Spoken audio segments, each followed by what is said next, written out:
Sir, क्या इंसान अपनी कोशिश से नसीब को बदल सकता है? हाँ, ये आपने बड़ी अहम बात पूछी है। हमारे यहाँ ये बड़ी अप्रोच पाई जाती है। एक तो वो सोच है जो कहते हैं कि जी जो नसीब में हो वही होना होता है। मतलब वो कोशिश को बिल्कुल ही निकाल देते हैं कि खुदा न खास्ता कोई एक्सीडेंट हो गया तो कहा जी नसीब में यही लिखा था। किसी चीज़ के लिए कोशिश की नहीं और वो मिली नहीं, नाकाम हो गए तो ये कह दिया कि जी नसीब में ही नहीं लिखा था।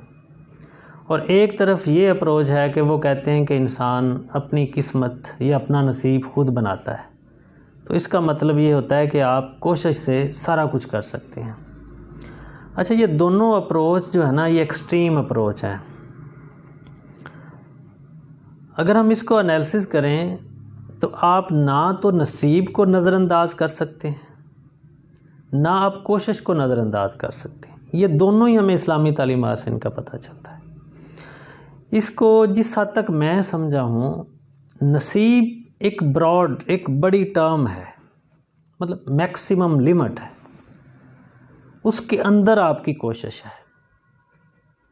फॉर एग्ज़ाम्पल, आपके नसीब में लिखा है कि आप आज 5000 यानी 5000 आप कमाएंगे,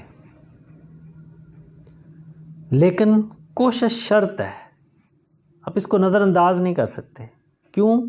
कुरान मजीद में अल्लाह ताला ही फरमा रहा है कि लैसल इंसाना इल्ला मा सा। इंसान को वही कुछ मिलता है जिसकी वो कोशिश करता है। तो इस आयत से हमें पता चला कि अगर कोशिश नहीं है तो फिर नहीं मिलेगा। नसीब में है आपके, लेकिन कोशिश अगर नहीं की तो नहीं मिलेगा। जैसे मैंने आपको 5000 मिसाल दी कि आज आप 5000 आपके नसीब में है, लेकिन आपने अगर कोशिश नहीं की, नहीं कमाएंगे। अब वो नसीब में था लेकिन आपने कोशिश नहीं की, आप वो नहीं ले सके। लेकिन दूसरी तरफ देख लें कि आपने बहुत ज़्यादा कोशिश की, अब 5000 की लिमिट लगी हुई है, आप उससे ऊपर नहीं कमा सकते।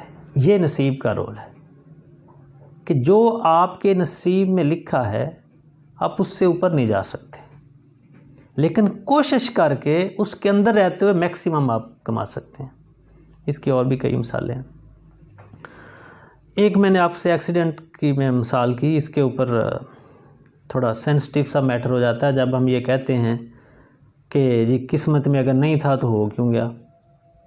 इसमें एहतियात का अंसर शामिल है। हम सफ़र की दुआ क्यों पढ़ते हैं? अल्लाह से क्यों मांग रहे हैं कि या अल्लाह हमें हादसा से महफूज रख, या मेरी सफारी को महफूज बना। तो इन चीज़ों के ऊपर गौर करने की ज़रूरत है। फिर ट्रैफिक कवानीन क्यों हैं, क्यों बनाए गए हैं? क्यों हम कहते हैं कि एहतियात से गुजरें, पैदल चलने वालों का ख्याल रखें? तो इसका मतलब ये है कि ये सारी कोशिशों का रोल मौजूद है। अब मैंने आपको कहा कि नसीब एक ब्रॉड टर्म है। एक तो चीज़ है कि आपके नसीब में एक्सीडेंट है, आपने एहतियात भी कर ली, आपने पूरी कोशिश भी कर ली, फिर भी वो हादसा हो गया, तो आपके नसीब में है, आप उसको अपनी कोशिश से बदल नहीं सकते। लेकिन दूसरी तरफ आप एहतियात से बहुत सारे यकीनी हादसात से बच जाते हैं। तो यहाँ पे कोशिश का रोल आ गया। इसलिए आपको हदीस शरीफ से एक तो नीयत का मिलता है, इन्नमल अमालु बिन्नियात। इनको हम पहले भी बड़ी दफ़ा डिस्कस कर चुके हैं कि नीयत और कोशिश, इसका ज़िंदगी में हमारी में रोल इंतहाई अहम है और हमें इसको समझने की ज़रूरत है। अब सारा कुछ नसीब में नहीं डाल सकते और दूसरी तरफ नसीब को नज़रअंदाज भी नहीं कर सकते। मैं इसको एक वाक़े से आपसे शेयर कर देता हूँ। दो दोस्त थे, वो कहीं सफ़र कर रहे थे, रात हो गई, सवारी नहीं थी उनके पास। तो उनमें से एक ने कहा कि हमें, क्योंकि अंधेरा है, किसी को हम नज़र नहीं आएंगे, रात काफ़ी हो गई है, हमें रोड के ऊपर दरमियान में सो जाना चाहिए, ताकि कोई चीज़ जब आएगी वो हमें देखेगी तो रुक जाएगी और हम उसके ऊपर सफ़र कर लेंगे। दूसरे ने कहा कि नहीं, ये तो पागलपन है, हम रोड के ऊपर लेट जाएं। हमें एहतियात बरतनी चाहिए। हमें किसी सड़क के कहीं किनारे के ऊपर लेटना चाहिए। जब कोई चीज़ आएगी, उसकी लाइट पड़ेगी, हम उठ जाएंगे। तो दूसरा इससे इख्तिलाफ कर रहा था। दूसरा क्या कह रहा था कि अगर नसीब में मरना लिखा है तो हम बच नहीं सकते, हमें रोड के ऊपर ही लेटना चाहिए। इससे दोनों का इख्तिलाफ पैदा हो गया। अब वो आदमी जो बज़िद था कि रोड के ऊपर ही लेटना चाहिए, उसने कहा जी मैं तो रोड के दरमियान में लेटूंगा, आप किनारे पे लेट जाएं। अब इस वजह से दोनों अलग अलग लेट गए। एक सड़क के किनारे लेट गया, एक साइड पे एक दरख्त के नीचे, और दूसरा जो था वो सड़क के दरमियान में लेट गया। अब वो सो गए।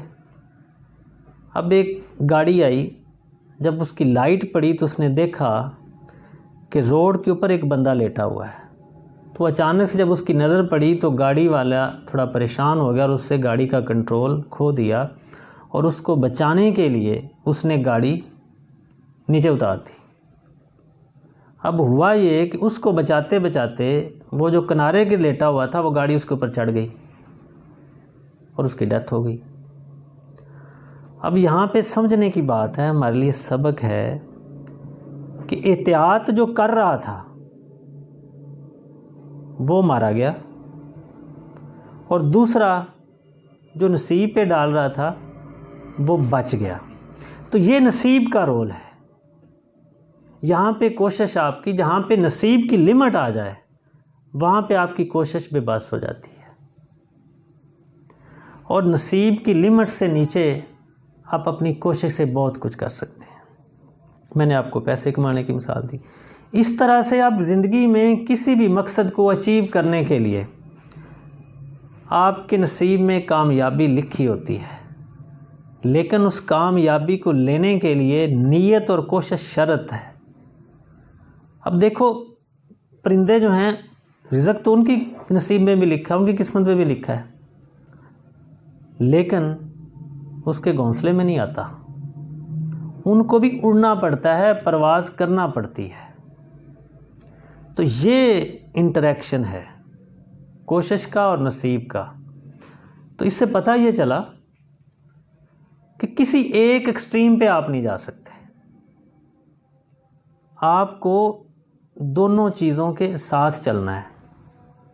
क्योंकि नसीब को आपकी अपनी लिमिट का नहीं ना पता, मेरा नसीब किधर है, तो आपको तो अपनी कोशिश और नीयत का पता है।